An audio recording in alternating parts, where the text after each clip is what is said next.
Welcome to cinema reviews. ఇవాళ వీడియోకి వచ్చేసరికి అయితేనేమో నెట్ఫ్లిక్స్లో రిలీజ్ అయిన rebel moon part 2 the scavenger అనమాట.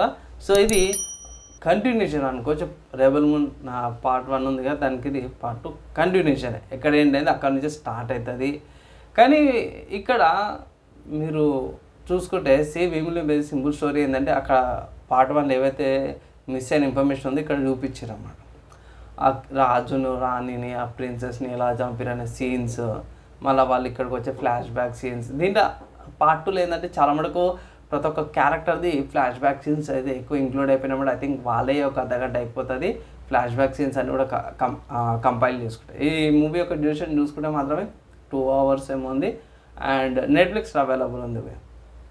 కమింగ్ టు స్టోరీకి వచ్చేసరికి అయితే ఏం లేదు, మన వాళ్ళు ధాన్యం ఉంటుంది కదా, లైక్ క్రాప్స్ పంటలు, ఆ పంటలని త్వరగా పంట తీసేసి వీటిని వీళ్ళు ఇల్లులను నాశనం చేయకుండా వీటిని అడ్డులాగా పెట్టుకుంటారు అన్నమాట. సో వీళ్ళు అటాక్ చేసే ముందే ప్రిపేర్ అయిపోతారు, కొందరు సాక్రిఫైస్ చేయని కూడా ప్రిపేర్ అయిపోతారు. ఫైనల్గా ఏం జరిగింది అనే దాని మీదనే, ఎండింగ్ అయిందా లేదా అనే దాని మీదనే ఈ మూవీ. నాకైతే అసలు ఎండింగ్ లేకుండానే తీసిరు అన్నట్టయితే అనిపించింది మూవీకి.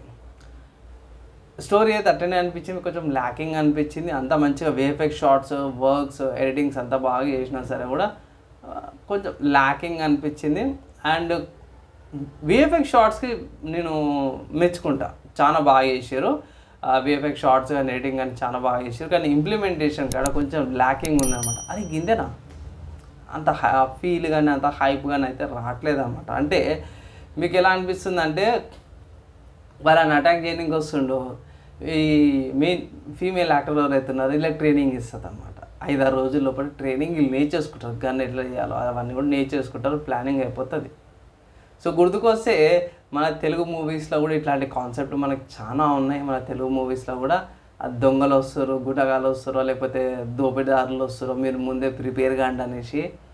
అండ్ ఈవెన్ మన రీసెంట్గా వచ్చిన రకరకాల మూవీలో కూడా సేమ్ అదే సిచ్యువేషన్స్ కూడా ఉంటాయి. సో అలానే వీళ్ళు కూడా చూపించారన్నమాట. పెద్దగా ఏమంతా ఇంట్రెస్ట్ అనిపించలేదు. సో ఇలాంటి సీన్స్ మనకి స్టోరీ కాన్సెప్ట్స్ మనకు ఆల్రెడీ కనిపించినాయి కాబట్టి కొంచెం ల్యాకింగ్ అనిపిస్తుంది. కొత్తగా ఏం ఫ్రెష్నెస్ కనిపించలేదు. కొంచెం ఏడ ఫ్రెష్నెస్ అనిపించింది అంటే షిప్ వస్తుంది కదా, షిప్లోకి పోవడం కానీ అక్కడ ఇంప్లిమెంట్ చేయడము, దాన్ని బాంబ్ బ్లాస్ట్ వేయడం కొంచెం కొంచెం కొంచెం కొత్తగానే అనిపించింది. అది ఒక్కోసారి పర్వాలేదు అనుకోవచ్చు. కొన్ని బ్యాటిల్స్ అవన్నీ కూడా పర్లేదు, ఓకే అనిపించింది. ఫైనల్గా నేను రేటింగ్ ఇవ్వాలంటే ఈ మూవీకి 3/5 ఇస్తున్నా. కారణాలు ఏంటంటే ఫస్ట్ చెప్పుకోవాలంటే విఎఫ్ఎక్స్ బాగుంది, చూపించే విధానం కూడా బాగుంది. అండ్ అట్లీస్ట్ తక్కువ పార్ట్ 1లో మీకు ఏలియన్స్ అని అదని ఇదని చూపించారు, కానీ దీంట్లో వచ్చేసరికి అయితే లాస్ట్లో ఎండింగ్లో చూపిస్తారు ఎవరో ఒకరు వచ్చి వీళ్ళకి సపోర్ట్ చేస్తున్నట్టు. అదొకటి కొంచెం తక్కువ అనిపించింది, తక్కువ సపోర్ట్ లాగా అనిపించింది. అండ్ పోనీ మారుమూల ఊరు అనుకున్నా సరే కూడా చూపించే విధానంలో కొంచెం ల్యాకింగ్ అనిపించింది. ఈవెన్ తో జాక్సన్ ఉన్నాడు, అతని స్టైల్ బాగుంటుంది అన్న చూసుకున్నా సరే కూడా కొంచెం ల్యాగ్ అయితే అనిపించింది. బై కొన్ని సీన్స్ స్కిప్ చేయాలన్నట్టు అనిపిస్తుంది మీకు. అందుకే 3 ఇచ్చిన, ఇంకొన్ని సీన్స్ లేకపోతే 3.5 ఇచ్చడం పర్లేదు బై. 3 ఇచ్చినా సరే కూడా వన్ టైం వాచబుల్, ఒకసారి చూసినాక మీరు చూసుకోవచ్చు. కానీ 3 ఎందుకు ఇచ్చినాం అంటే బై విఎఫ్ఎక్స్ షార్ట్స్కి, విజువలైజేషన్కి ఎక్కువ నేను అట్రాక్ట్ అయ్యాను, అందుకే 3 ఇవ్వాల్సి వచ్చింది. లేకపోతే 2.5 ఇచ్చడం, 0.5 దానికి విఎఫ్ఎక్స్ అవిట్లకి ఇచ్చిందన్నమాట. సో ఇది రివ్యూ అనమాట.